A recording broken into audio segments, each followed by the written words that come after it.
NFC Matters shows for free a week. But if you want to support the channel, there are a few ways of doing it.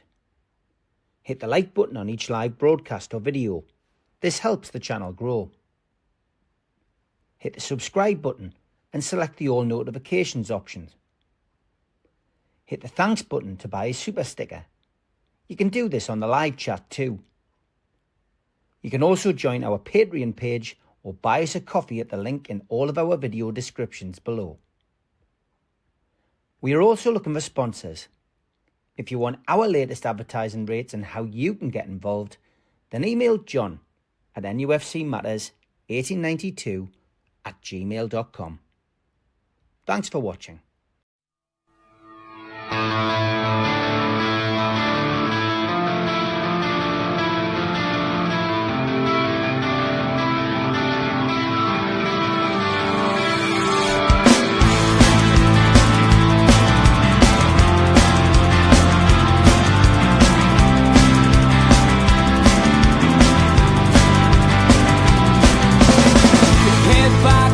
Critics attack. It feels like I've been talking to myself again.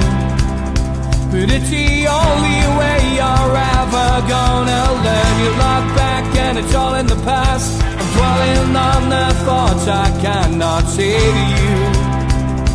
If I don't say the words, then maybe it's not true. And it feels alright when they come and say to you, you're the only thing that makes us all believe. Good evening, welcome to NUFC Matters, 3 Amigos, the perfect way to start your international weekend slightly earlier than normal. Because we couldn't do it live on Friday, so I thought I better do it live tonight so that you get your fix. Will be shows, of course, the rest of the week. Supermarket people tomorrow. Friday is Ask George in the morning. I think we said we'll sort the time out and I'll put the flyer out. Saturday will be Ask Penman, and Sunday will be the Three's Crowd lads. Because they couldn't do Saturday this weekend because the Mackham's on holiday. Yes, even Mackham's have holidays.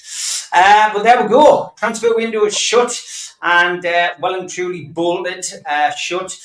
Lots of emails have come in. Thank you to everybody who sent us emails. Can't get through them all as in reading them out because some of them are very long. John Askew's in particular. But if you do want to send us an email, give us an idea of where you're at and what your feelings are. nufcmatters1892@gmail.com is the place to send them to. Tweets of the week, lookalikes, whatever you want to do, send them there. We've picked up quite a few over the course of the last few days, obviously with the transfer window closing. But thank you to everybody who takes the time to write. John Askew, why don't you write an article? 800 words for the fanzine. Your deadline is the end of the month. So get an article over. 800 words, and same as anybody out there, any budding scribes want to put something in writing, if they're feeling that way inclined, send it over to the email address and we will get you into the fanzine because the first issue will be going to print in the first weeks of October. And don't forget, I think we've got 10 subscriptions left. We're going to try and hit 100. We've hit the 90 mark, which is fantastic. But if you want to subscribe, 4 issues for £25, all proceeds going to Age UK North Tyneside Dementia. That £25, of course, includes your postage. So get yourself on the website and order one today. Okay, Mitch, we have, it feels like we've been discussing this transfer window since the beginning of time. That's how long it seems to have taken for it to start. And I guess that's just simply because we had this whole situation, this whole story that developed originally about Anthony Gordon. Everyone was, suggesting Anthony Gordon was the player who was going to leave at the back end of the season, and it's turned out to be the Alexander Isak summer, which has spoiled things a little bit for us. I know it's certainly helped content creators on YouTube and journalists because it's kept them in a job over that boring 2.5 months without the World Cup or European Championships. But it's been a bit of a nightmare for us, really, and it didn't come to end, thankfully for Sky, till the very last day.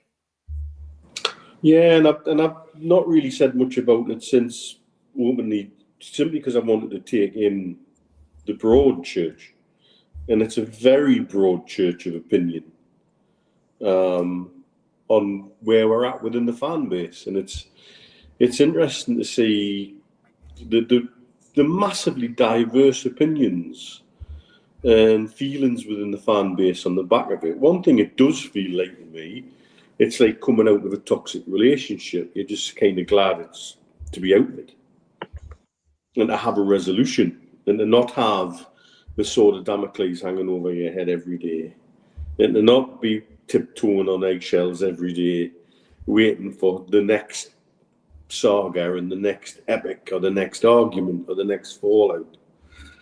I'm ever growingly this week become of the opinion all opinions are valid. I can understand the people who feel let down by PIF. Having a chairman come out saying, no, definitely not for sale, he's going nowhere. And then at the last minute he's sold. And there's people saying, well, how can we trust their word again? And I get that. And I can't offer any words of comfort to that because I feel a little bit like that myself. I'm feeling a little bit irritated myself that we're finally capitulated. Then there's part of us who agrees with the people who are just glad to get him out, get him away from the squad, have the squad pulling in the same direction. You know, did say last week that, you know, we'd been told that there were players who were sympathetic to Isaac in the dressing room, and that's become obvious since he's left. But that also, however, again, in this non-zero-sum world, does not mean that they're likely to do or support what he did. You can fall out with your best mates. I think we're one of the best examples of that. There's times we've fallen out over all sorts. But if you cannot call your best mate a dickhead and then sort everything out behind the scenes, that's a sad world indeed. You know, and that's where I would suggest you lay off anybody sending a message of goodwill to Isaac, because you can be sympathetic to the person and not supportive of his actions. And I think it's quite clear that the dressing room is united on that, no matter how they feel about Alexander Isaac as a person. I think we'll leave this window with a better squad, but maybe it's a slightly weaker starting 11, which is an odd thing to say. But that's mainly because our new number 27 is a bit of an unknown quantity. And at least in Wissa, we've got somebody who is more of a known quantity. Come to Wissa, what price for Mark Gay's thoughts at the moment?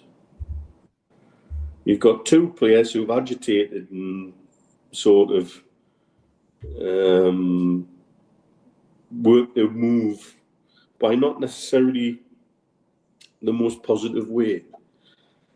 And yet the one man who's been professional through two transfer windows, linked with us and linked with Liverpool, is the one who had, at the last minute, told by his chairman that he couldn't move. Well, the chairman made him wait an hour while he was in a Pilates class or something, which, you know, says a lot about football ownership and football chairman and the way they treat players sometimes. And then there's another conversation to be had there about, is it any wonder on occasion sometimes players put the dummy out? It questions generally, in my opinion, the professionalism within the sport, full stop. And that there's things wrong in many layers. And how Gay must feel. He's played every game. He's worn the captain armband. Like us, he's taken them to their first trophy in God knows however long. He's taken them into the first ever European campaign, and they've been shit on in that as well. How he must feel at the moment, I don't know. And I feel a little bit abashed that we've got Wissa, and that's great, but he could have conducted himself a little better. And I do think there's a charm offensive going on from the club at the minute. There's all he drove up and he came up early, and he came on a pedalo next all the way up the River Thames, up the coast and into the Tyne, and we picked him up at St Peter's because he was so knackered peddling the pedal all the way, and he was that desperate to sign.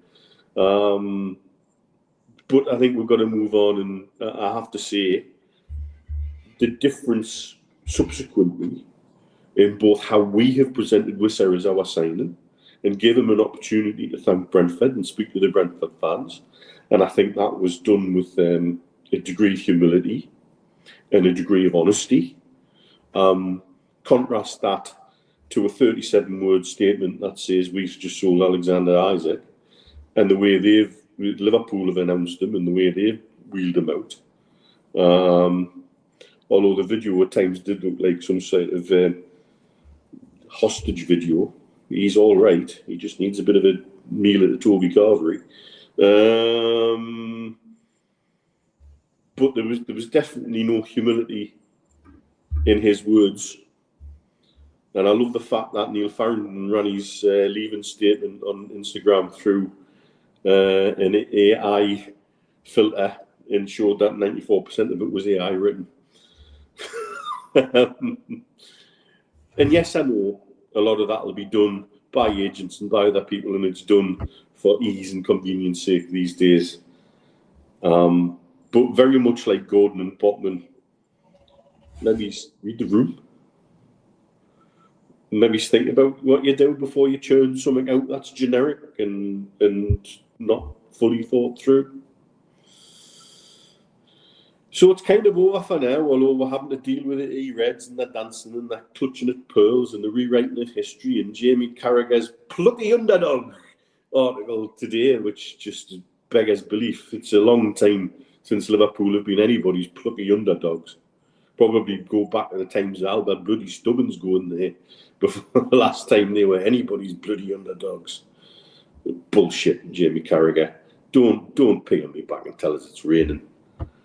We've got to put up with Sky Sports now, working in net spend just to make it look a little bit better, you know.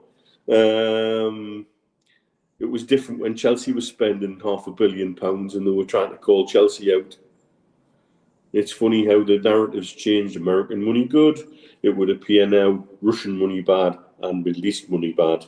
That's the way we're working it now, is it? It's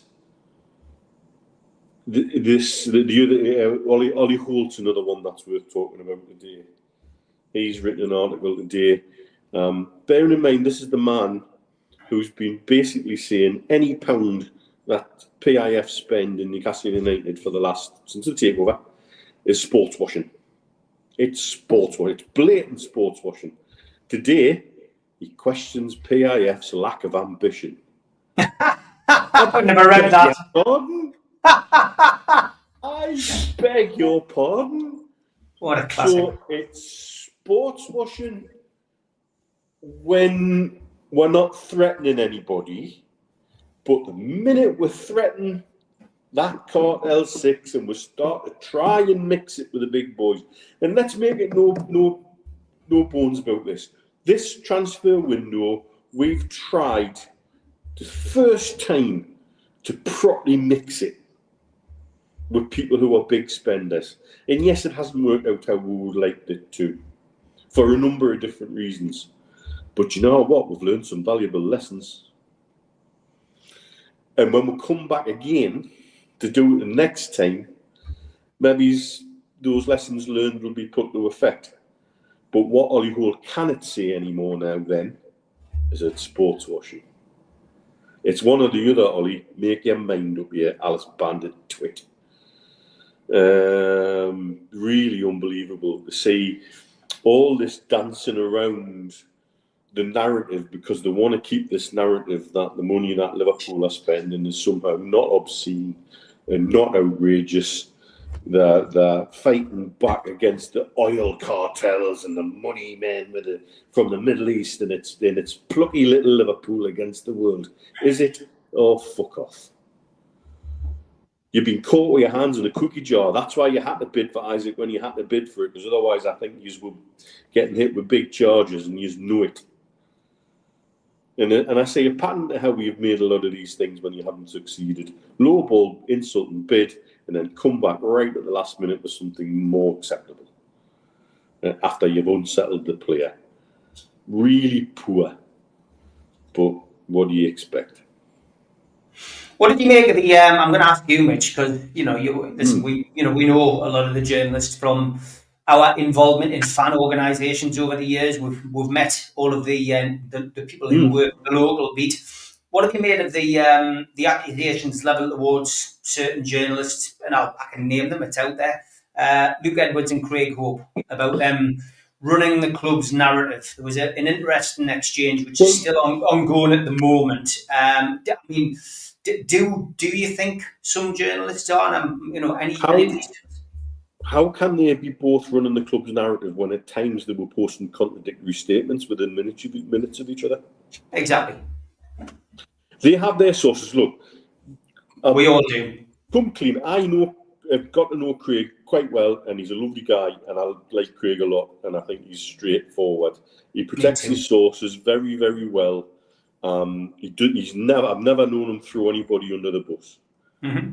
I've got to say the same with Luke Edwards. Luke and Edwards and I have got history. When I used to write for a certain fanzine, and I used to do their paper reviews, and I used to go to him every bloody week, and we used to back and forth every week, because it was at the time when he was rampantly defending Kieran Dyer left, right, and centre when there seemed to be no reason to.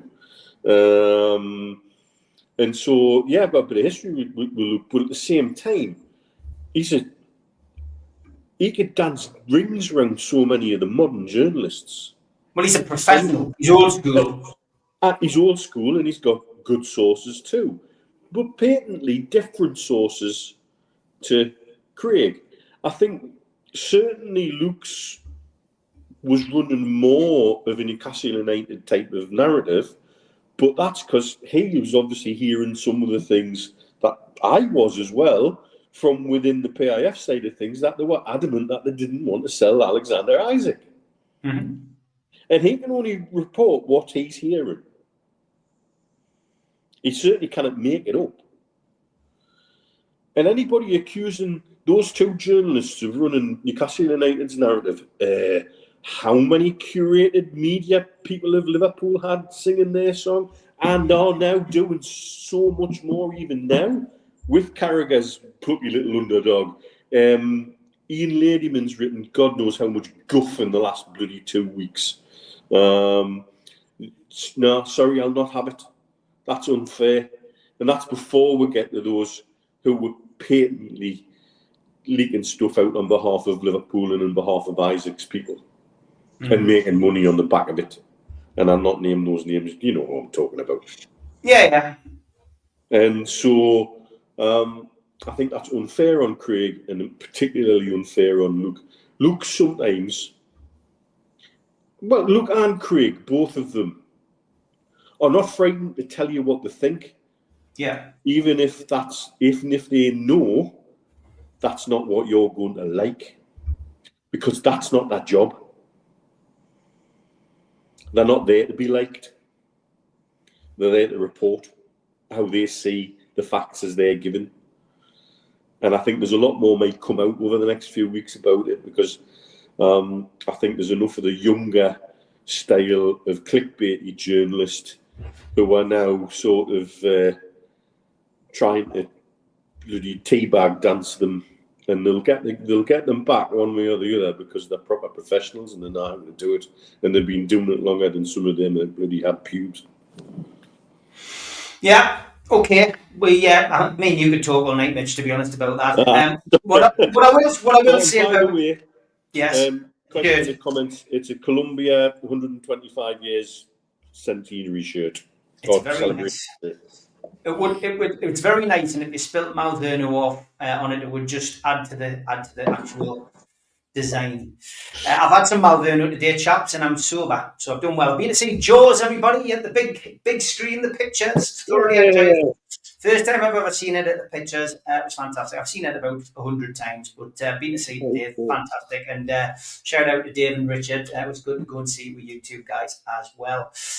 Just on Luke Edwards and Craig Hope. Craig Hope, I think, has done an outstanding job. I think Luke has as well. Like you say, they've both got their own connections. I think sadly the whole takeover thing, it all went a bit too far. Me and Luke had a big public spat online. I think both of us could have handled ourselves slightly better, but we still communicate with each other. The main thing is we don't do it on Twitter. What we do is we text each other. And I think sometimes that's the best thing. So me and Luke do keep in touch, and I do value his opinion. So there we go. People who like to think that there's a bit of an issue between me and Luke, I'm afraid you couldn't be further from the truth. But we do still have each other blocked on Twitter, but we can read each other's tweets. But that's the way we like it. So there we go. Joseph, you were missing in action last week, and you came back to Isaac gone, to Voldemort, or just that big geezer who's the same height as Dan Burn.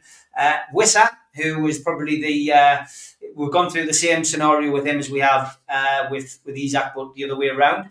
And did we sign anybody else in the meantime? Oh yeah, we got Ramsey in as well, maybe, or was that just done before you? Yeah, so Ramsey. So we were busy in the transfer window at the back end, and the players we brought in have all been good. We lost the game against Liverpool when we should have won with 10 men, and we had a board draw against Leeds. So all in all, quite a bit for you to talk about, mate. Take your pick. Where do you start? I only went away for a couple of days. I mean, plus you look like the Ibiza, what is it called? The Ibiza boss? Yeah, all my hair fell out. That's how stressed I was with Isaac. Listen, I totally agree. Something that Mitch said right at the top there, this bit about feeling conflicted, and I think I've described that quite a lot recently on the shows for when we've talked about various things. I've got to say, first and foremost, I'm gutted that he's gone. He's an absolutely fantastic striker. He's brilliant footballer. So I'm absolutely devastated to that respect. He was always going to go, but I always thought that he wouldn't go yet. I thought we'd get one more kind of season out of him at least, and maybe build on that legacy. I said last time I was on this show, he'll always be the guy that scored the goal in the greatest game that I've ever witnessed as a fan. So I'll always remember him for that. Yes, questionable the way that he went about his business and the way that it was all conducted. I don't think anybody would kind of argue against that. It's no way to treat your employer. It's no way to treat us. It's no way to treat the fans of the football club. He's a shithouse and he always will be. That's how he'll be remembered.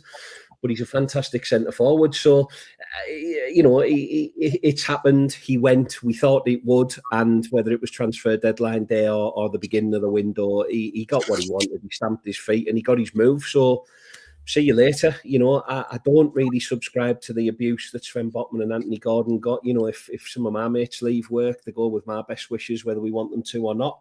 The mates, the young lads at the end of the day. So let them have their opinion, like we've got ours. But I almost feel like we just stopped talking about him now. We've got a shitload of money for him, and that'll go well towards our PSR. It hasn't done, if we're talking net spends, Mitch.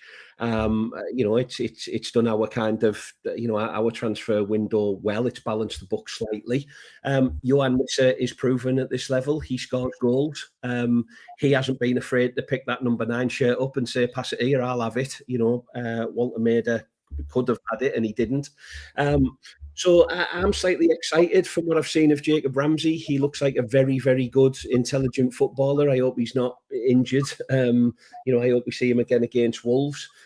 We've got a German player, yes, unproven in the Premier League, of course, but he's banging goals in the Bundesliga, which is no mean feat, and he scores goals at international level for his country. He doesn't look like your typical 6'6" centre forward who we're just going to launch balls up to, although I'm sure that's in his game. He looks very, very well, with his feet and looks like he can do a bit. So I just really, really hope he hits the ground running, and I hope he scores 20 goals himself, and I hope Wissa chips in with 15, and we forget about the fella we started talking about. I don't know much about Chiao at the back, but he's been brought in for a reason. We've been tracking him for a while. We needed a right-hand side centre half, and we've got one. Aaron Ramsdale, steady signing. So all in all, I think it's been a cracking window. It's obviously been soured by this whole Isaac affair. It's been soured slightly for me by PIF's insistence that he wasn't going anywhere. and then he did. So we look a little bit silly. I think we've attempted to play with the big boys 1 year too early when we were linked with Sesko and all these players. They would have been lovely, although he looks crap. But it was nice to be linked with them, but maybe we played in the wrong market 1 or 2 seasons too early. So lessons learned all round. Have we fallen foul of not having a director of football and a new CEO? Probably. Did we get there in the end? Absolutely. Thanks for your goals, Mr. Isaac, but I want to stop talking about him now because he doesn't belong to Newcastle United anymore. So like every other player in the league, couldn't give a shit about him. Yeah, well said. George, coming to you now. We know your views. You gave them on the fans forum, but just for those who didn't tune in to listen to Darren or Jeff and watch the comedy show that develops between them every Monday, give us your views on the transfer window and the subsequent fallout amongst journalists and fans alike. Well, the other thing I'd say immediately, because it's in my mind since that Neil mentioned Craig Hope, you need to remember at the beginning of the window, the dogs abuse he got off Sky Sports and off Talk Sport for what he was saying. They were close to calling him a liar, but he stuck by his guns and proved that what he was saying was absolutely right, and he's gone right through the whole thing. As to the window as a club, if we were to go back a few shows and when we were talking about what we needed, and looked at that, I think we could go down a tick box and say, did it? That's it. We've got, the goalkeeper's there, the centre-back's there, there's a brilliant midfielder there, there's strikers there. All the things that we were saying we needed to strengthen the squad have been done. And I think it's, on that score, it's been a brilliant window. On the subject of our errant centre forward, well, he deserves who he's got. He's scum now to me, and he's gone to the scum capital of the universe. So they're well matched. George. Pardon. Well, it's the capital of Ireland, isn't it? It's not even this bloody country. They think more of Ireland than they do of England. So. I can cut this and make this one of those trailer things that goes out on the channel. Yeah, well, fine. And then he sits there in these doctored videos from Liverpool, and the interview's so hard. They're saying to him, "What do you think of the liver birds on your shirt? What do you think of your number? For God's sake, man, how we." Let's have something real. And then he walks over the necks of the 300,000 people who cheered him at the Carabao Cup party. He walks all over the necks of them and then produces a statement which was so obviously contrived to saying how he enjoyed the club and how he loved these 3 years. Oh, for God's sake, don't patronise us like that when you've kicked us in the small things and you've moved on. The other pluses for me was that we were determined to hang out for 150 million. Well, we nearly got it. Although you wouldn't believe it if you read the narrative from the Liverpool supporting newspaper men. It's 130 million. What they're not telling the rest of the world is we made them pay his bonuses of 17 and a bit million. So we got 147 million, whether they like it or not, and that's pretty close to 150 for me. So that really does do our bank balance a lot of good. And as to the return to the sports washing and all that rubbish, really and truly, when will people in this country wake up? We've hardly got a human rights in this country now.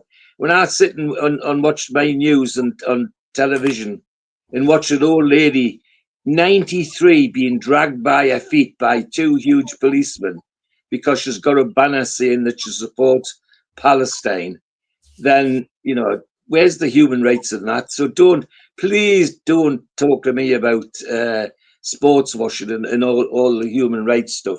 And then, to go even further, they've already forgotten what Isaac did. Not Isaac, Sunak did before he left office. You know, he brought in a piece of legislation which effectively turned the Magna Carta on its head, and hardly a squeak from anybody. It went through almost on the nod. It's so when people start talking about human rights, they need to do some reading and do some thinking about it. So, and like Joe, I'm now, having said what I've said about the man, I'm ready to stop talking about him till he comes back to St James's Park and join in all the cheers he'll get when he comes. I mean, he'll get a really nice reception off the Gallagher. I know he will. I mean, yesterday you and I, Steve, were talking about Hughie Gallagher. Hughie Gallagher left in strange circumstances to go to Chelsea as our top goal scorer. And within a week, he was back playing for Chelsea and broke our record attendance. 69,000. Do you think the 69,000 that were there to cheer, there's not going to be 50-odd thousand there to cheer Isaac when he comes back? I can tell you. And I'll be one of them having my say on that as well. So, and to put it all in a nutshell for somebody that's been around as long as I have, this whole month has, what with the transfer window, they are making a complete hash of it again. So corrupt it can't be true. I'm worried that we're losing our game. After in the 80, I mean, it's 2025. I saw my first game in 1945, and I couldn't be more. I'm up for my team because I'm still certain in my own mind we're going to do things. I'm up for my team because I think PIF are going to turn us into a world name. There's no doubt about that, by hook or by crook. But then I look at the game as a whole and I think, God, what a mess. What an absolute mess. Corruption from top to bottom. No integrity whatsoever on or off the field. It's just depressing. However, I'm going to hang on to the good things and say I'll be there next year with me rattle, cheering the FA Cup home or the Carabao Cup, or maybe both, and then seeing how far we get in the European Cup as well. That's how optimistic I am. So at the bottom of the pile, it's rubbish. At the top of me pile, it's bloody smashing. Good stuff, George. There you go. Finished on a positive, as always. Steve, good evening. Good to see you. No, don't worry, mate. Don't worry. The lads kept going until he could arrive. And we're just finishing off that transfer window. I said to Neil at the top of the programme, it literally has felt as if this transfer window was started at the beginning of time, BC. It's had that kind of effect, this Isaac story, but it's over now, and just there's been quite a bit of fallout. And me and Neil, before you came on, we're actually singing the praises of Craig Hope and Luke Edwards, because I think both of them have done a good job, with their respective sources, and they've stuck to their stories and their sources, and they've done their best in a period of complete discontent, with this transfer. What's your feelings on what you've seen, the fallout between fans, the fallout between journalists, the fallout between journalists and fans, and the transfer window as a whole? You know what, Steve? I look at the transfer window as a whole, and you're right, it does seem to have been going on for an eternity, yet the only show in town seemed to be the Alexander Isak show. It was the name that was on everybody's lips right around the country, wasn't it? Let's face it. What have we done? We've filled the gaps that we spotted in our squad.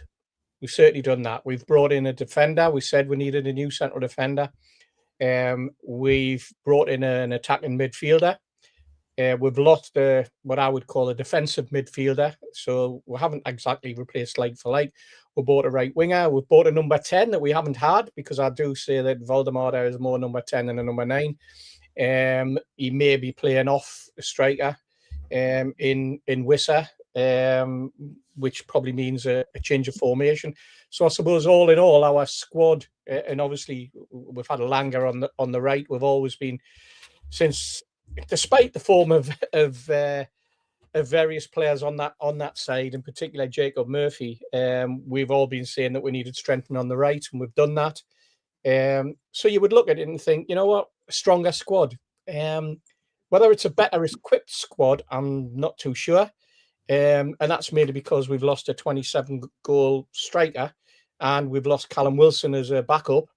And we've brought in an untried young lad from Germany who really has only had, I would say 3/4 of a season at Stuttgart in which he scored goals. And we brought in Wissa, who has had 2 good seasons. And the way I'm looking at it, I'm thinking to myself, okay, Valdemar is untried in the Premier League, and Wissa, after 2 good seasons, can we get another 2 good seasons out of him? And I know I've seen the strap line of people talking and saying, don't criticize the fact that he's 29. But the fact is he's 29.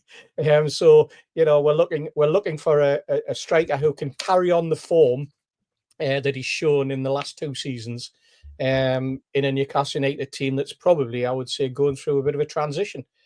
I agree with most of what I've heard in terms of how things have played out. Personally, I feel disappointed. I feel let down. I feel as though we've all been kicked in the nuts, and that's because we hung our stall with Alexander Isak. He was worshipped from the terraces. He was a player who had come into Newcastle and was scoring goals for fun and looked as though he was the future of the football club. The disappointment comes probably after the event, although we were all, I suppose, like myself, I was cautiously optimistic that he would stay, but that was based on the words of the chairman, who had right in the early days he was not for sale. So the letdown comes from reading what I am from the likes of Craig and Luke, and seeing the timeline of how everything transpired. Some of it going back as far as what we talked about ourselves, which was the departure of Mirdad and Amanda, and the so-called promises that were made, then the incoming of Mitchell, and the promises that were then reneged on. And I used those words, promises in inverted commas, on both occasions if I was writing it for the fanzine. But it was obvious that there were people in the football club that knew right the way back that there was an issue with Isak. Eddie Howe knew there was an issue with Isak. Mitchell knew. I'll say what I heard right at the very beginning of this whole saga that we've kept quiet about, and that was the fact that my information was that Mitchell wanted to use Alexander Isak as his redeemer in terms of the PSR. He was desperate to sell him. That's why any chance of him getting an extended contract was going to be that. This was the way that Mitchell wanted it to play. It's actually played out the way that he sought, but obviously he wasn't there. But he was very much wanting to ride in as the White Knight and wanted to rejuvenate and replenish the squad. But it was Isak that was always going to go. And yet the club has played the straight bat all the way through that he wasn't for sale, and it was obvious that he was. Hindsight's a wonderful thing, and I can look back and we can talk about it till we're as long as they're on. But I'm disappointed. The fallout that we've had among, I would say, the press and the fans, I suppose that's to be expected. It was interesting that the closer we got to the end of the window, how some of the press lads flipped. Those who were very much in the camp of that he was away suddenly started to, I suppose, panic in a way, started to question their sources. And I don't think they were receiving any sort of encouragement at that point. So they started to flip as we got nearer and nearer the date and started to talk about, well, it looks like he's staying now. Sky Sports went silent on it. The Liverpool press went silent on it. Ben went silent on it. Craig went silent. Craig flipped and said that it looked like he was going to be staying. Luke was always in the camp that he was going to be staying, because Luke was being fed the information based on what he was hearing, like most of us, and rattling on with the what the chairman's words were. But you know what?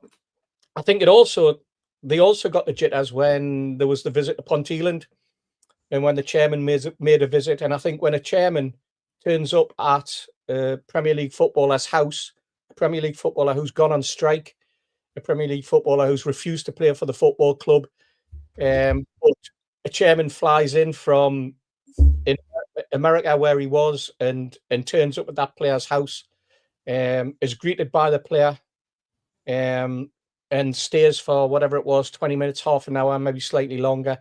There's also representatives there. There's Jamie and there's Jacobo Solis.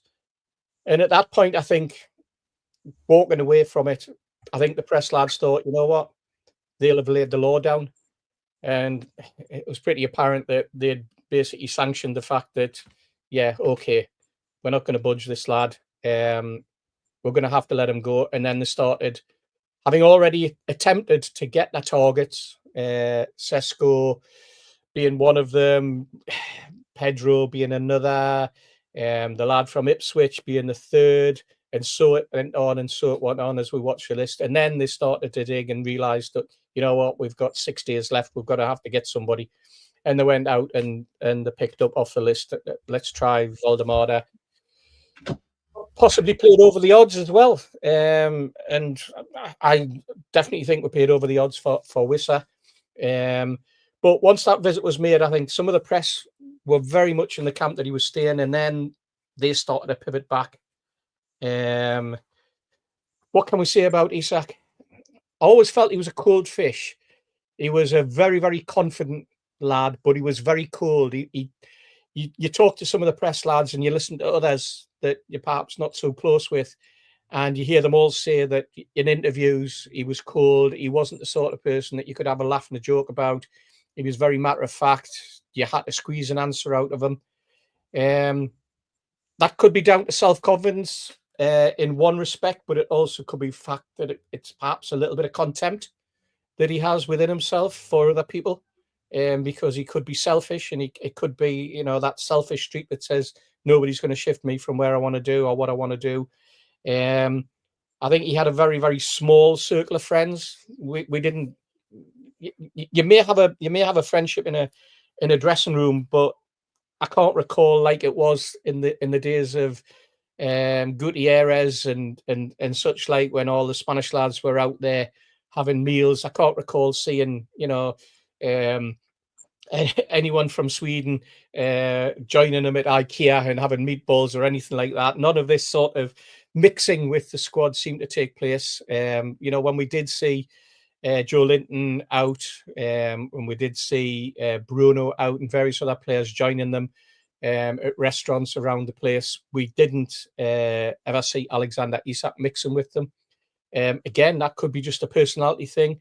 But now, with that wonderful word hindsight, I'm going to replace that arrogance and that cold fishness that he carried with ignorance, because I think his statement showed him to be ignorant. I think his actions have shown him to be ignorant. And I'm not going to hide or let anyone else hide behind the fact that he was a 25-year-old footballer. 25-year-old footballer who's been around the place, played with many clubs, plays for his own club, has been virtually the top goal scorer in the league this season, beaten only by, I think, Salah, scored in cup finals, led the line. But again, with hindsight, I can look at his performances and I can say there was probably an awful lot in there, an awful lot more in there that he could have given to Newcastle United. Almost a 50% injury record in terms of potential appearances to what he actually did. I'm not going to slag off the players that, be it Botman or Anthony Gordon, they're just friends. They're entitled to it. What I would say, maybe lads, let's put it down to exuberance, but you could have just kept it private. You didn't need to publish to everyone and all and sundry around the world that you were wishing him good luck. You could have rang him up. But having said that, my information was that for the last 4 weeks, there are certain players in our football club who have tried to ring Alexander Isak and he's refused to answer the phone.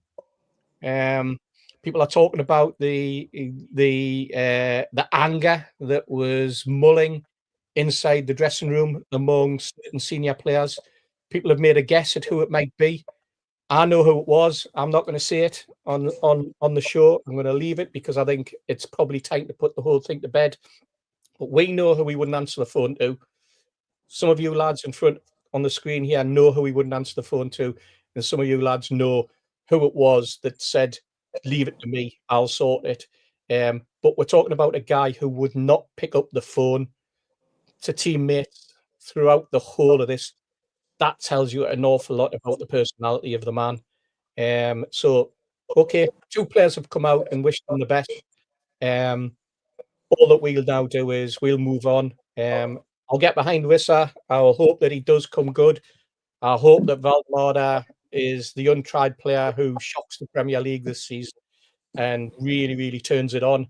I think, yes, the squad is stronger, but I think we are still not in my first 11 as strong. We've got 3 33-year-olds in our back 5 and a 34-year-old in our back 5. That is something that probably going forward is going to rectify itself because we've bought Chiao and we've already got Wattman. We've got 2 very, very young wing fullbacks who can also play wing back, can move into midfield if needed. So very versatile. One of whom can play on the left and on the right. We're probably a little bit weak on the left-hand side of fullback, but every other position is covered, and I think that's important. And just to finish, if there was one area of the team that I would have, or of the squad that I would have tried to fill, it would have been another midfielder, a ball-playing midfielder, someone who could turn a game. I think we've got strong players in that midfield, and I think that the 3 that are holding their own at the moment are probably the 3 strongest. Ramsey could surprise us, and I hope he does, because he looks like the player who can drive forward. He's like Willock was when Willock first came under Steve Bruce. We saw on Saturday at Leeds how he was wanting to get forward at every opportunity with the ball at his feet. Unfortunately, he went off with an ankle knock. I hope that's not a sign that he is more like Willock than I think he is, and will spend more time on the treatment table than he will on the pitch. And I'm praying it's not. I'm praying that was just unfortunate, because we do need players like that. It's going to be interesting to see what Eddie Howe does with the squad, how he rotates. And I think if there's one thing I'm really, really interested is whether Eddie's got it in him to start changing formations, not just playing 5 at the back like he tried against Leeds, but maybe he's go for a 3 at the back, or a different back 4, and to go for a 4 midfield and a 1-1 at some point.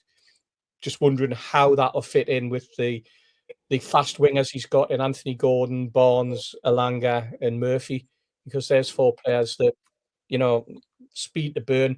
But when you've brought in a number 10 at £65 million, it's how you slot him in as well. So it's going to be interesting. It's going to be exciting. We're in the Champions League. We've got a game in less than 16 days, and I'm excited from that. And I'll probably never ever mention a certain player's name ever again. Okay, halfway through the show, time for the ads.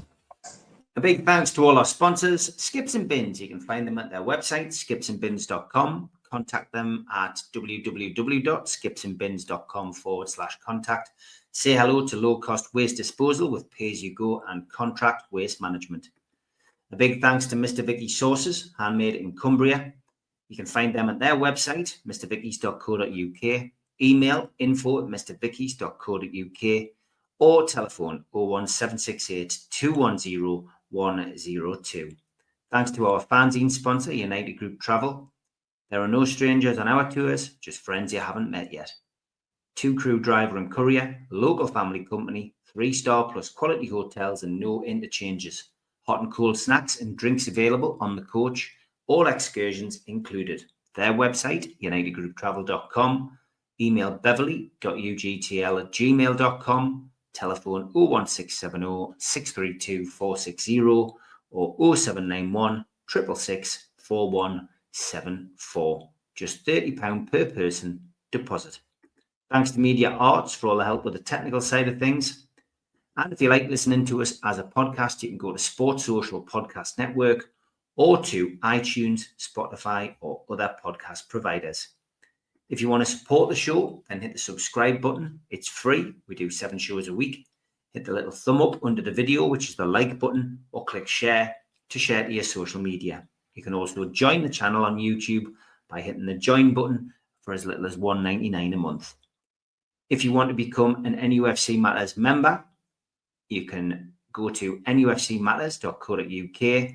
It's a £25 one-off fee.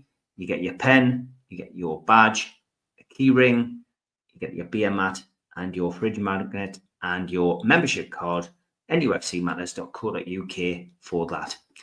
And we have an event early next year, 13th of February 2026, an evening with Beardsley, Waddle and Gascoigne takes place at the Tyne Theatre and Opera House. To buy your tickets for that event, go to the box office 0191 243 1171 or Tyne Theatre and Opera House.uk. 91 of you have subscribed to the fanzine. That means we need 9 more to hit the magic 100. Please, if you haven't already, go to the website, nufcmatterspodcast.co.uk and just hit the fanzine subscription link. And for £25, you'll get 4 wonderful issues written by me and the lads. And they will be delivered to you throughout the season. And wonderful artwork as well, as always, from Rob Maltman, design work from Rob. So please, the money all goes to Age UK North Tyneside Dementia. And we are 9 away from hitting the target. I'll stop promoting it once we hit 100. But thank you to everybody who has taken the time out to do that. And I think we've got time to put this warning out because we are going to have Tweet of the Week if you are easily offended, if you are of that woke minority. Probably best now to go and hide in the kitchen or hide under your bed because there's some pretty risque tweets this week, which I take no responsibility for, and neither does the channel because they've been sent in by our wonderful viewers.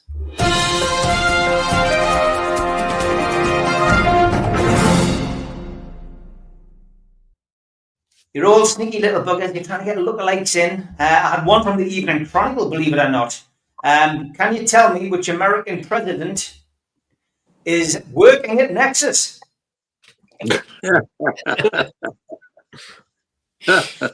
Very good, that. Is it Abraham Lincoln? Yeah. Very good. Abraham Lincoln works for Nexus. Who would have thought it? Obviously, our new signing has had a whole host of lookalikes. Dean sent us this one. I've got no idea who the singer is, Dean, but it does look like him. Is he tattooed? I don't know, but he's a big fella out the darkness one. I don't know. Anyway, Yeah, but it is. Yep. he's got the. He's certainly somebody who's a singer anyway. But yeah, he's got the look of him. He's definitely got the look of him. Want to know what happened to Willy Wonka at the end of the film? He fell on hard times, lads.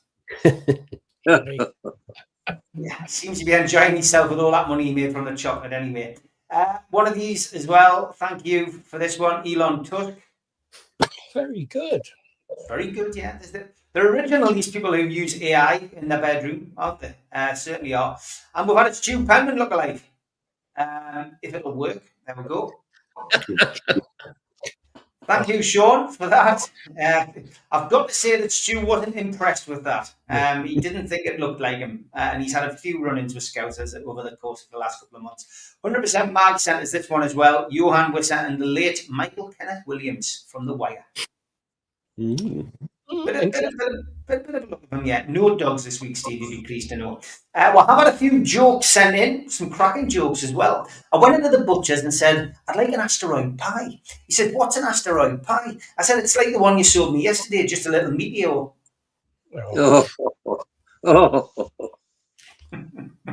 And my mate took his wife to the new Cannibal restaurant last night. He won't be going there again. It cost him an arm and a leg. Yeah. See, restaurant theme was quite good. And earlier today, 2 men were arrested for stealing a calendar. They got 6 months each, lads. Yeah, me. Tumbleweed for that one. Tumbleweed. We've had a few tweet ones as well. Eden said, the day my husband asked me to pay halves on rent is the day I pack me bags. Sakuna replied, and go where? You can't even afford half rent. And I think I downloaded the wrong Nightmare on Elm Street this week. Yeah, me. And when you take a sightseeing, but you're also trying to drop clues. Yeah, me. Look at that. Following on in the same vein, if you see anything other than French fries, lads, you need help. Is that a burger? It is a burger, yeah. And behold, Lady Garden Vulva Lake. Yes, it is an actual place, lads. And this guy loves to eat candy. Meat candy. And bad news, lads, it looks like Banksy has split up with his missus. And UFOs, we've seen plenty of UFOs in my time, haven't we, lads? All sighted from this powerful telescope. I did like this one. Bear with us on this one. Office of the Sheriff. This was a sign that Jimmy sent us from America, only in America. We've been made aware of multiple coyote sightings within Monroe County. Typical coyotes are nocturnal, but it is not uncommon to see them during the day. Merely seeing one is not reason to call 911. However, there are certain behaviours that are cause for alarm. Specifically, coyotes carrying any product marked Acme. Coyotes dropping anvils from hot air balloons. Coyotes posting signs such as detour or free birdseed. Coyotes in possession of a giant magnet. Coyotes in possession of a catapult. Coyote detonating TNT. And coyote on roller skates with rockets attached. Please call 911 immediately if you witness any of the above behaviour. That was fantastic. Very, very good, that. And it didn't win Trinity of the Week this week. Spotted anyway, heard wild Weetabix today. Absolutely stunning. And this makes you think, lads, about, we've often talked about adverts and that warped our minds, or TV programmes. Well, what about this? Did it bother anyone else that the guy from the Operation game was clearly awake? It's true. It's true. It is. There's some brilliant stuff, by the way. I'll share the account in due course, but there's some brilliant stuff out there of old adverts. Anyway, what are you laughing at? Mountains. You think mountains are funny? Yeah, they're hilarious. Oh, dear. Oh, God. And following on from Star Trek, you know what's coming next, lads? Yes, it's Star Wars. Only Star Wars fans will see it. Yeah. Yeah. I love it when it's a new one. I've had to say no to loads of people because they keep sending us ones I've seen before, but that's a new one. I never finish anything. Some good signs. And I'm here to help the drunk first aid post. Yes, it was spelled incorrectly, paralytic. And never buy snide gear, lads. Do not buy Jordan shoes in the parking lot. Awesome. And you couldn't make this up. NHS in Tayside, safe sexual positions following a hip replacement. Genuine, that, by the way. That is genuine. Gary Wilson eats Mark Allen 6-2 in a second semi-final. It's a bit harsh to win a bloody snooker match, by the way.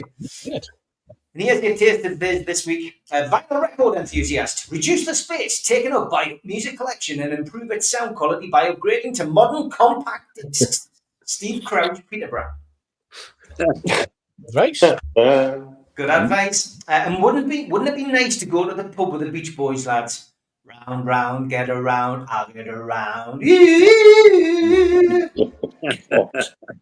And this is a snake's mouth. It all makes sense now.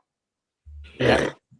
And decorating ring doorbell seems to be a thing. If you've got any pictures of you decorating your ring doorbell, send us it. Obviously, Oasis is topical at the moment, so we've had this one sent in. Very good. I like it. And when you forget to drink your morning coffee, we've all been there. We've all been there. And starting up a new business off Colombian cheese with a few guys I met. Wish me luck. And how many dogs do you have? Was a question I asked an ex-girlfriend. Before drinking, eat liver so that the alcohol doesn't know which liver to attack. Great advice, that. Good advice, that, Penman. And households told not to dry clothes outside from tomorrow. Bristol lie, only in bloody England. Dry clothes outside in the sunshine can be detrimental. And actor Benedict Cumberbatch has revealed that as a child he suffered with crippling constipation, Pun Bible replied, "No shit, Sherlock." And no context for it. Brilliant. Best Indian in Wigan, Jason replied. Deepak Anash, who lives on Frog Lane's a cracking bloke. And I'm finna start taking ripping serious again, says the guy. Yeah, bro, that second piece crucial in that word, lol. And men wear $60 boxers for a $3 worth of dick. Curtis replies, women wear Victoria's Secret panties for pussy, that ain't no secret. James replies, half our property taxes go to education, and then people can't even spell wear right. And if you ever see me chuckling to myself, it's because I'm thinking about this. This is brilliant. Bobby has 4 dimes. Amy has 30 dimes. Who has the most money? The young child put Bobby, and he got a tick for it. And then the teacher put, how do you know? Show your thinking. And he put a little drawing of himself with a think bubble coming out. That's excellent, that. And why does my son have a spoon stuck to his gaming screen? There's Xavier again. We've missed him. Because he's a legend. Yes, there'll be people rewinding this and looking to see what they can see in that spoon. I always prefer the English spelling of diarrhea, which is diarrhea, because it really looks like you've lost control of your bowels. This week's book I've been reading is this one, Lisa Loves a Fat Pecker. And here's Lisa. Oh. That's great, that photo, isn't it? It's really good. To you, to me, to you.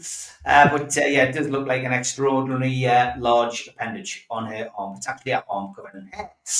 Me at my boss's funeral, kneeling and whispering at the coffin. Who's thinking outside the box now, Steve? And top 2 this week. Hey, John, I've been so horny since we last spoke. I've never felt like this after meeting a guy. Sorry, who is this? I'm glad your phone's working. It's Steve, your plumber. I've sent over multiple overdue on versus final notices and called numerous times now. Please pay the invoice before I take legal action.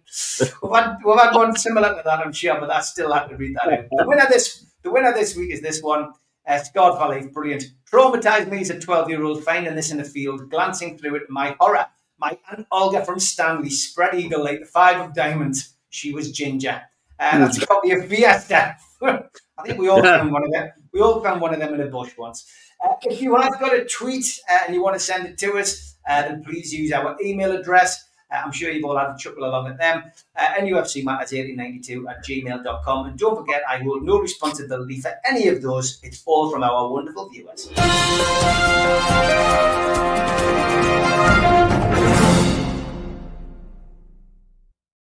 Denise says she's read that book. Okay, I'm Denise.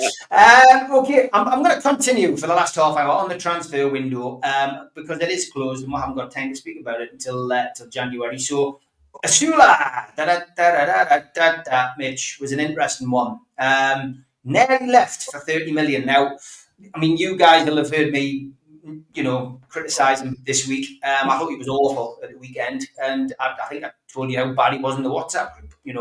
He just, 30 million would have been a steal, and I was disappointed it didn't get done. And I think if it had got done, we might have brought somebody else in. However, it was a strange one. That one. What did you make of it?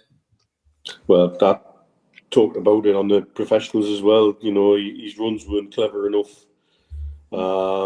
He wasn't smart enough at all, one-dimensional, and you can see why he has impact value from the bench, but starting a game didn't seem, he seems a way off that. From a PSR perspective, what a coup that would have been. But I guess we didn't need to make it. And if there's something there that Eddie still wants to keep around, and it might be the energy, it might be the personality, what he brings to the squad. And Eddie obviously still feels he can work with the player. What we haven't done is left ourselves short. Because we're back into that position with him gone. If somebody else didn't come in, one injury to either Wissa or Valdemara, and then we're back in the one striker scenario. And even if he's there to take minutes out of people's legs at the end of games to see games out, when it's, the last 10 minutes, and if we do have the luxury of being in cruise control, then he'll play his part. And that might turn out to be worth more than 30 million. Because we've got some catching up to do. Make no bones about it. This Isaac saga has cost me points already this season. We would be in a better points position had we had a fit and available centre forward for opening 3 games. So I kind of see why they didn't do it. If there wasn't somebody that could have been quickly brought in and done, I think it was better to retain the cover with somebody who's already integrated with the squad and already part of the squad and brings a vibe into the squad. I mean, there's no mistake that he's liked in there, even though I'm sure he was one of those who was also a friend, very obviously, of Alexander Isak. But at the same time, it doesn't mean he was supportive of how he went about doing what he did. And therefore, I think I would rather have the cover with somebody as an integrated part of the squad while we're bedding in with Sarah and Voldemar. Okay, George, did it surprise you that he was linked with a move away? Did the price surprise you? Because 30 million is a hell of a lot of money for a Sula. Yeah. Yes, in truth, because like you said and others have said that sadly after Saturday at Leeds, I concur with what you were saying about how just off the game he is. There's just something missing. There's bits of him's wonderful, but there's too many bits of him that just don't work.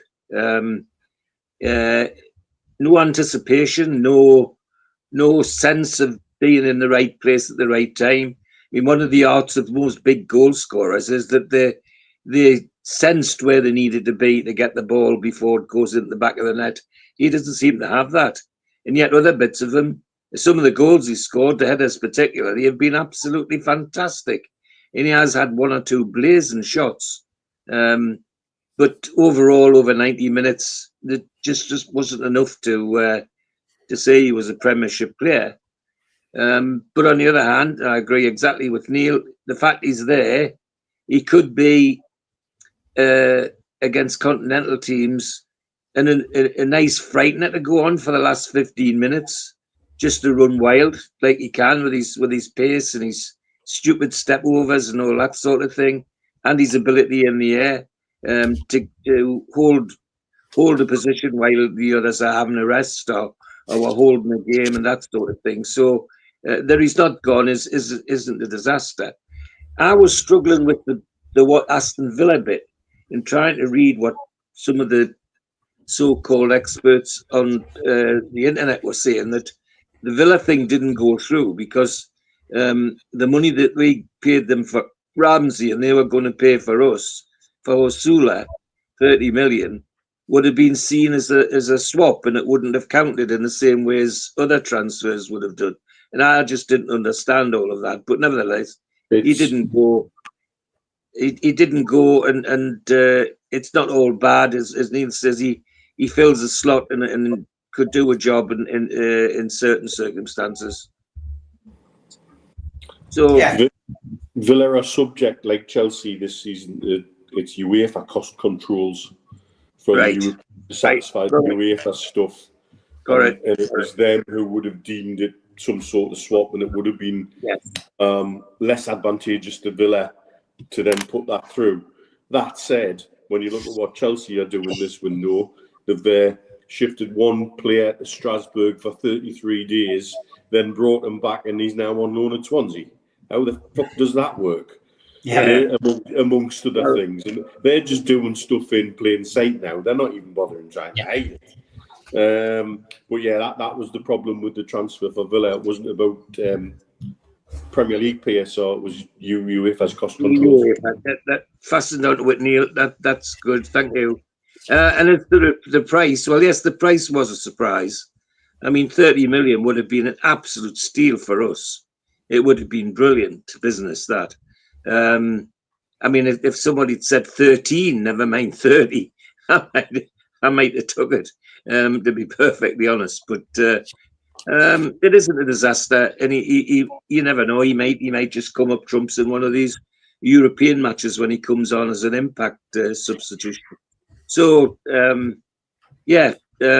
wish, I'm not sorry that the lad isn't gone, but I think it would have been brilliant business if we got away with it. Okay, Steve, thoughts on Sula and why he didn't go, and were you surprised that he was linked as a last day option? I think this is just the nature of the final day, isn't it? That names come out of a hat, clubs are scrambling around. Villa probably looked at it and thought, yeah, and then not. I think, was it Frankfurt that allegedly put an offer in and then it was pulled? I mean, there was a whisper early in the window of a possibility alongside Miley of Ipswich as well, but that didn't materialise. I think the words of Eddie on Friday probably stirred something among agents, and Eddie's words were that Sula needed regular football, and he said it was something he needs for his own career at some stage. And then he said his other words were, but whether that's now or in the future, who knows? And this is the manager speaking. And so naturally, I would imagine Sula's agent has looked at that and thought, you know what? If there are people interested in you, maybe we should just jump at it now, because it sounds very much like you could be away in January or they could loan you out somewhere. So I think there's an element of that, but there's always an element on the last day of panic. I mean, look at it, like Mitch said already, that the situation with Guy. There are other players who look like they were going places and then suddenly the deals were pulled at the last minute. Players where, the plane's on the runway, the bags are packed and then they get told not to bother. There was a lad, was it Wilson down at Fulham? He looked like he was away, and then that deal got pulled at the last moment because another deal at Fulham were going for to get someone from Chelsea, ironically, didn't come through. And then you talk about Chelsea and you talk about how they get away with things, and then you talk about Villa with cost control. Maybe it's Mitch, well, what we're looking at is cost control v multi-club ownership. So control good, multi-club ownership bad, or the other way around. I'm not too sure. Is cost control good or is it bad? Is multi-club ownership good or is it bad? Chelsea have agreed to be subject to the same cost controls. That's why they had to take the lad they've taken from Brighton and put him at Strasbourg and through the books at Strasbourg. But we know he'll end up back at Chelsea. Yeah. And that's all to just circumnavigate UEFA's cost controls. They're not even hiding it. They're doing it in plain sight now. They're not dressing it up as anything else. They're just basically going in front of the Premier League and UEFA and going... They also did the same with Chilwell. Chilwell went to Strasbourg. Chilwell was on loan at Crystal Palace last season. The last year, they suddenly found a deal for him, which meant that, by the sound of it, the other lad had to come back from Strasbourg. Yes. And then they immediately farmed him out. And I think, has he gone to Swansea or Wrexham? Swansea. And you're thinking to yourself, and I mean, when it was two clubs, you were only allowed to sign for two clubs in a season. They changed it to three clubs because of, and this is a technicality, by the way, because of the situation with clubs that played summer leagues and clubs that played winter leagues and countries summer leagues like Scandinavia, Finland, etc. They have the summer league, but there were some Irish players who also had the summer league, and they were going to send them to play in Finland, and then. So what they did was they said, oh, yeah, you can play in three different leagues, or you can sign for three different clubs if they're in three different leagues and it's not covered, as long as you only play for two. That's the fallback. So this lad's come back after 33 days. He's re-signed for Chelsea because he was gone permanently. And then all of a sudden, there's nothing being mentioned about how much money. No doubt we'll see in the realms of time exactly how much they paid or how much was transferred and how much has gone off the books and then come back on the books because of depreciation amortization. The lad will need some In a before month. and that's what they'll do, won't they? And then of course he's on the books, but he's on loan, so it'll help. It's Then all you've they've got probably a set of accountants who are just amazing at crawling around the Premier League rules and riding roughshod over them, and that's the sad situation. Then you've got Palace having a further hump because Texter is now, who obviously they lost out their European place because of that part owner. He's now taken 4 players from Botafogo to Nottingham Forest. One of whom's now been loaned back to Botafogo from Nottingham Forest. Yes. Honestly, William Musula, I just don't understand it anymore. No, I agree wholeheartedly what's been said with William Musula. He's a headless chicken. The lad needs yet another year of learning the system, learning the ropes, whether or not he's got it in him to understand Eddie's methodology. The fact that Eddie's come out and said that he needs for his own career at some stage to be moved on, be it on loan or whatever, tells you that Eddie doesn't have the faith in the fact that he can fit into understanding the process and understand the system. First time I've heard Eddie actually say something like that publicly, it was almost setting us up for that kind of transfer deadline day thing. Yeah. I remember when Tyndall was covering for Eddie when he was ill, Tyndall said he reminded him of a young Callum Wilson. My advice, as much as it's worth to William Musula, is knock the social media daft videos on the head. You're not really doing yourself. You're not doing yourself any favours. The time you're spending on social media would probably be best spent doing an extra hour on the training ground. The other problem he's got is that because of his size, you think he should be a centre forward, but in effect he's a left winger. That's what he is. And we're still, and I still think that's a position where we're still, if you've got to strengthen, it's looking more and more like Tino's a left back now, which means we're solid at left back with Tino and Hall. So that means we'll probably need more cover at right back, and we'll probably need cover on the left side of midfield, and probably a creative midfielder in the next couple of transfer windows. And we'll have money to spend, Yeah, and it also makes you wonder: is Eddie really ready to change his formation for Champions League games, for example? You made that point. Somebody made that in the chat earlier as well. I forgot to read it. Somebody put it in. You're right, Steve. Is he going to change it? And Sean asked, is it time now for Ramsdale, Tino, Chow, Hall, Voltemada, Wissa all start going forward? It'll be a progression, but that comes with changing the formation, Steve. Exactly. Ramsdale's a perfect example. The lad will be champing at the bit, and it just needs a few mistakes by Pope, a few missed kicks. Crowd will be on him, and Eddie will be under pressure to change. At the moment, he's number one, but he's playing better. Yeah, exactly. He was man of the match. He was man of the match at Leeds. Yeah, I personally think once Ramsdale gets in, he won't get out. I agree, but at the moment, Pope's doing well to keep him out. Thank you, Ian, for gifting the memberships. 100%. Ian, you always do it, and it never goes unnoticed. So thank you for that. Thanks to Queen of Heart for donating a £5 at the Malverno Fund. Glad the window is finally shut. As a fan base, we can focus on the players who have the passion and the love for the shirt and the fan base. Very, very good comment. Thank you for joining us as always. And big thank you to Jerry, who's a regular supporter of the fans, Ian, the channel, etc. Isaac has gone. I dare us to improve because we have a squad who all want to play for the badge.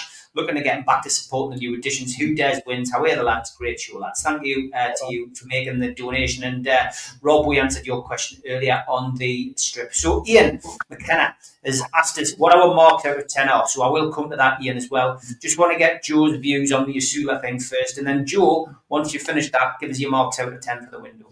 I was having a bit of crack with my mate Michael Enty, and it was has he gone to Liverpool yet? Can we, and what's happening with Wissa? Has he signed? Has he not signed? And then he said, we're selling a Solar for 30 million. I thought he was taking the piss.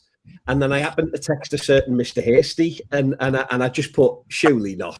And obviously Steve said, yeah, it's on the cards.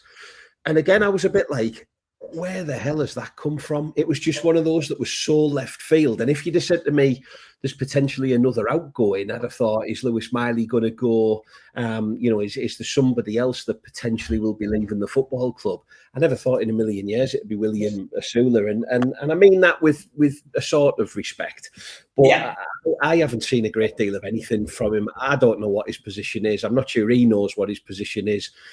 It feels like one of those real kind of Eddie Howe's next big challenge to find a player, and he scored against Liverpool and he scored a couple of goals for us. But is he going to be anywhere near the first team? Is he good enough? You just said there, Steve, watching him lead in the line is very, very different to coming on after 75, 80 minutes and seeing a game out. So I think there's a hell of a lot of work in progress to be done.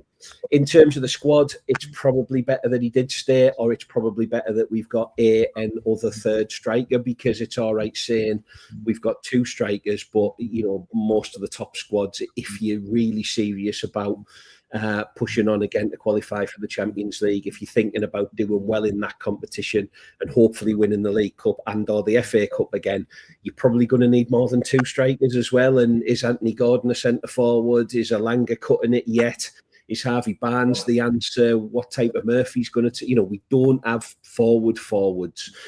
People have been saying, should Joe Linton go back up front? I'm not sure that's going to be the answer. I think that ship's long sailed, hasn't it? So, yeah, Asula's a funny one, and I can't work out whether he's great for morale or he's just like a wasp. He's just a pain in the ass that we're trying to, shut up and behave yourself, son, calm down. And so it's a bit of an enigma. I think we paid 10 million for him. He looks like he's a £10 million player. I haven't seen anything to suggest that he's worth 30. If somebody wants to sign him for 30 million, I'd have been really, really tempted, squad game or no squad game. When the Aston Villa thing came out, I'm then thinking, bloody hell, are we going to sign Ollie Watkins here? Like, what's going on now? But as it is, as we've said, the window's shut. Asula is a Newcastle player, so we get behind him. Would he be my first, second or third choice on the team sheet? Probably not. No. Okay, mark out of 10 for the transfer window, Joe. A very, very solid 8 out of 10. Yeah, that's what I gave it. Steve? 7.5. 7.5. George, remind us what your mark was. 9. 9. Okay, and you, Mitch? 7.33. 7.33. Recurring. I know I said I was going to finish bang on 7, but I have got a wonderful question from Christopher Chaffee, who I don't want to ignore it because it's transfer related and it'll become dated. So bearing in mind, if we want to finish early, lads, think about your answers. But this is probably one that Mitch and Steve probably chat a lot about. Hi, Steve and the lads. A lot of talk about Liverpool having the best transfer window in history. It's worrying for me, and even more worrying that the British media aren't calling it out. They've signed 0 homegrown players. In fact, they've let Trent, Kwanzaa, Elliott, Kelleher go and wanted rid of Gomez. Their starting 11 rarely features a homegrown player. These are the English champions. They aren't the only ones. Sunderland have almost cleared all the homegrown players out and replaced them all with overseas players. Now, I understand that they've got to compete, but it just doesn't look good. And it kills the hope of the youths coming through looking for a pathway. Not to mention the effect it's having on the England national setup. I feel quite proud that we have an English manager. An English manager and almost currently 4 or 5 homegrown players in our starting 11 at most points. He means at Newcastle, of course, not at international level. This isn't a patriotic rant, more of a worry for the beautiful game. One final point, it's ironic that the 2 major transfers that didn't down tools when they cut out were Gehi and Eze, both local lads. And the 2 that did were overseas mercenaries. Would love to know your opinions on this. Keep up the great work, lads. Chris, good email. Thank you, mate. Don't forget, if you want to send an email, you just send it to us, nufcmatterspodcast@1892@gmail.com. Mitch, thoughts on that? Good email. Yeah, very good email. And the answer is a very simple one, and it's 3 letters again. PSR. Homegrown players' value now, based on a model that's been well worn by Chelsea, is the value of a homegrown player coming through your squad is when you sell them on, it's pure, unadulterated profit for PSR. Yeah. And therefore that money goes much further, and that's the value of a homegrown player now. It's a tick box exercise for the Champions League. They leave little wiggle rooms for you to get around it. Like we'll not be able to name a full squad, but we'll be able to name some of those players in our B squad. And once in the B squad, it's fine, you can play. So it doesn't really matter. But that's the top and bottom of it. Now, is it an unintended consequence of PSR? Probably. Is it something when they were putting the rules together that they didn't really think through? Almost certainly, because the Premier League currently are in full retreat, like the Wehrmacht out of Russia in the winter. They're losing every battle legally they possibly can at the moment now. And so it's quite obvious to think nothing through when they bring things in, except when it comes to trying to restrict and clip certain people's wings when they want to be on the way up. But that's it in a nutshell for me. If you look at those players that they've let go and look at the fees they've accrued, they don't have to worry about amortizing them. They don't have to worry about this. They don't have to worry about what their book value is. They just stick it down as pure profit. And it's where Sky Sports can do their magic net spend graphics from, just to make it look a bit nicer that, you know, Liverpool haven't been absolutely and totally abusing the transfer market this summer. George? It's an interesting thing about the England team, to be fair, because it does affect the national team.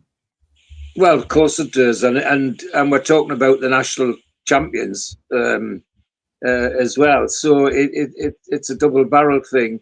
But as I said at the beginning, the worry for me from my standpoint is it's devaluing our game even more.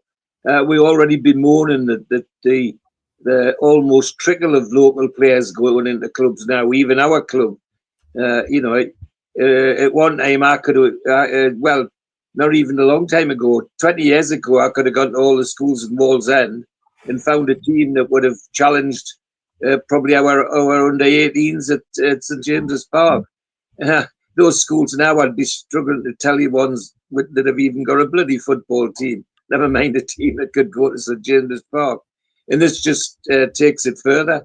That email is excellent analysis, and it in some ways quite depressing. But as Neil said in his answer, PSR's one of the this is one of the consequences of rules that were written strangely to have a go at us, and they're hitting everybody else now. But it is shameful. But then they want to win, and that's the other criteria. They'll buy the people that they want to win. I mean, I've still got the dream that we'd have a team that would have a lot of Geordies in it. Well, we still managed to get the odd couple in, but it is the odd couple. We don't. We know it's even dried up for us. So. No, good question, and it is a worrying trend, and is inevitably going to have an impact on the national side if our own champions don't have any English players. Steve, what's your thoughts on the email? It's a very, very good point. It's got me looking here, and I've just looked, and Liverpool have made a 21-man A list for the Champions League, of which only Gomez, Jones, Robertson and Woodman are British. Or you could class as homegrown. They seem to think they can name an unlimited number of players on the B list. I thought the B list was slightly different, and I thought you had to have so many more homegrown players in your squad. Maybe I've just been reading it wrong, but it's when you look at it, I mean, Woodman's obviously third choice goalkeeper. Gomez they tried to sell, and he was supposed to be on his way and isn't very happy about. Jones and Robertson's days are numbered. I think you just look at the squad that they've got and the players that they brought in, and I think he's coming towards the end of his career. And Woodman, like I say, third choice goalkeeper.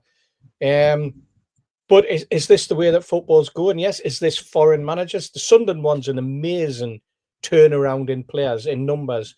I was at Sunderland a few times last season through work, and I watched them. And I think I've told you lads that 10 out of 10 games that I attended over the last season and a half, and they hadn't won a single game. I had myself down as and marked as as our lucky mascot, not theirs.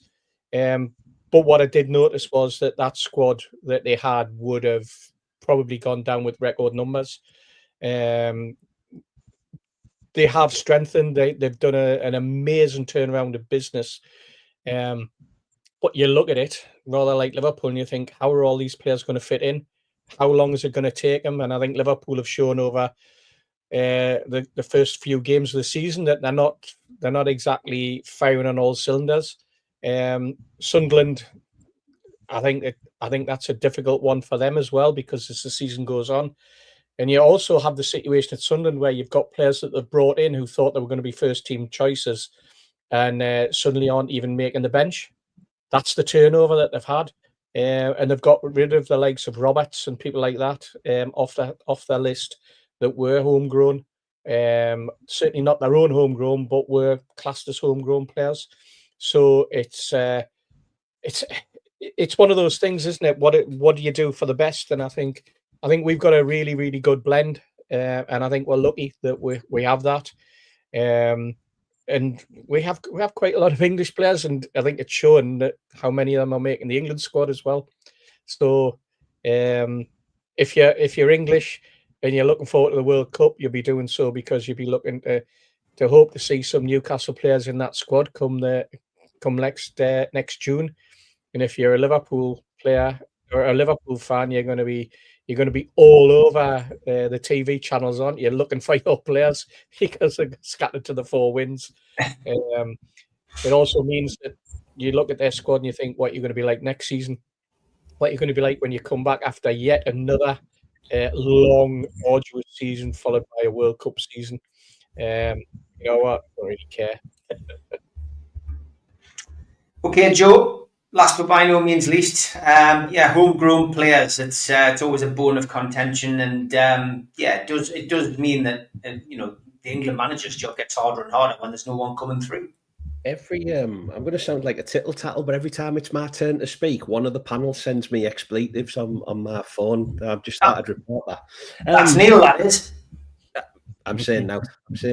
We get, it is, Steve, but I think ultimately it's that thing again, isn't it? That, there's the Premier League, the UEFA's rules, they're only interested in their own business. I don't think for 1 minute anyone is remotely bothered about the England national team.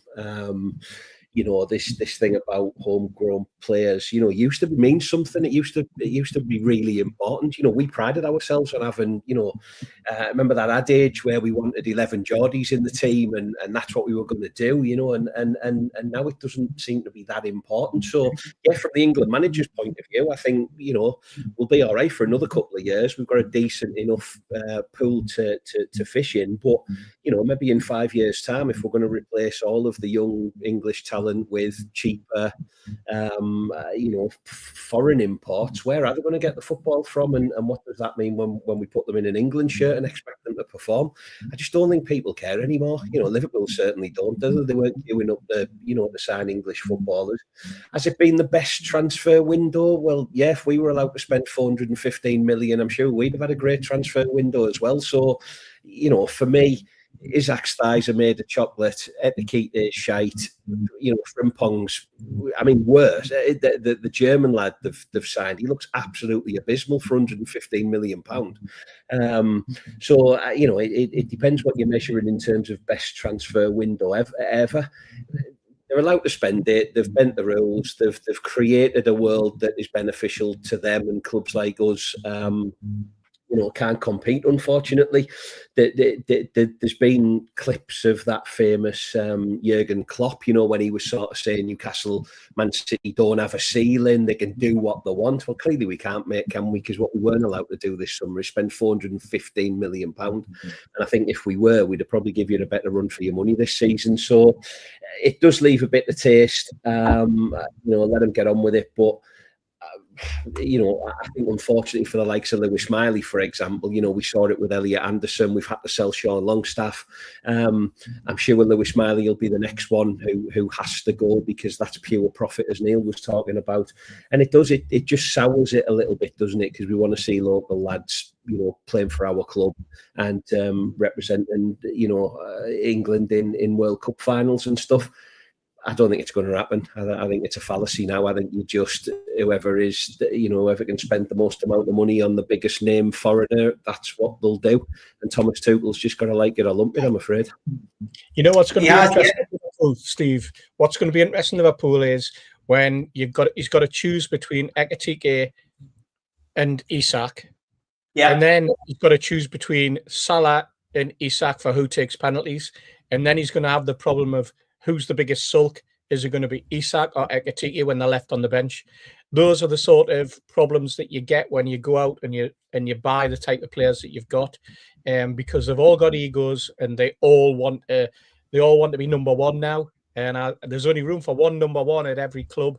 And I think that's where Liverpool are gonna fall foul. And apologies, I mentioned the lad's name. I said I wouldn't. Yeah, 1,700 of you watching live. Those of you who are watching on Twitter, please jump over onto YouTube, search NUFC Matters, and hit the subscribe button. It is free. We do 7 shows a week. Go on, George, quickly. I was just going to say that I think their failure to get Gehi might cost them the league. Yeah, they're defensively not very. They're not the strongest. We know that. One side wide open. We showed that. Champions League team, thank you, Mozza, for sending this through. I was trying to find it. Jamal Lascelles, Mark Gillespie, John Ruddy and Harrison Ashby have all missed out on a place in Newcastle United's Champions League squad. With no club-trained players in their list A, Newcastle are only able to name 21 players, which leaves 4 spaces. Nick Pope, Aaron Ramsdale, Kieran Trippier, Sven Botman, Dan Byrne, Fabian Schär, Malik Chow, Emil Kraft, Tino Livramento, Joe Linton, Sandro Tonali, Bruno Guimaraes, Jacob Ramsey, Johan Wissa, Anthony Gordon, Anthony Elanga, Harvey Barnes, Joe Willock, Willa Sula, Jacob Murphy and Nick Valdemada. Lewis Miley and Lewis Hall are fine to play as a List B player. So there is your Champions League lineup. I'm sure we'll be able to discuss that on future shows. And make no apologies for promoting the fanzine. There is the cover. It'll be out in October. And yes, never mind the Swede. Here's Vissa and Valdemada. The fanzine will be out in October. The lads are scribbling away as we speak about varied opinions. If you want to submit an article to that as well, please feel free to do so. 800 words maximum. NUFC Matters 1892 at gmail.com. And nufcmatters.co.uk is where you need to go to subscribe. There's only 9 subscriptions left before we hit 100. We're going to draw the line at 100. Thank you to everybody for tuning in. I do have one of these, though, to finish off the show.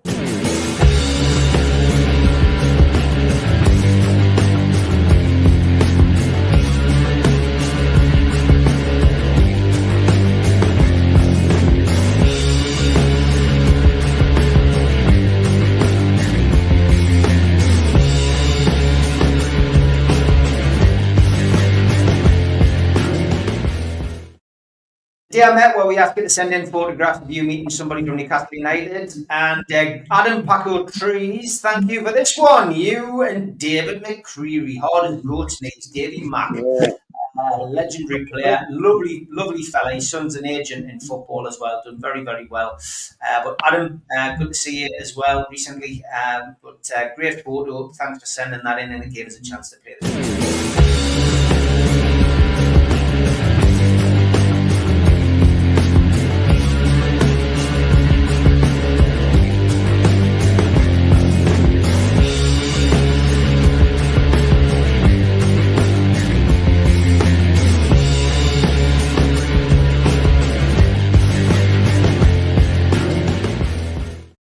So back tomorrow.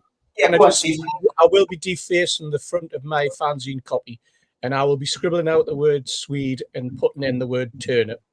Okay, I like it. Big thank you to everybody watching tonight. Thanks to all the moderators. Back tomorrow night live with Super Matt and Gibbo at 6 o'clock. Friday is Ask George at a time. I think we've confirmed, George. I can't remember off the top of my head. 1 o'clock. 1 o'clock, Steve. 1 o'clock in the afternoon on Friday. Saturday morning, it'll be at Penman.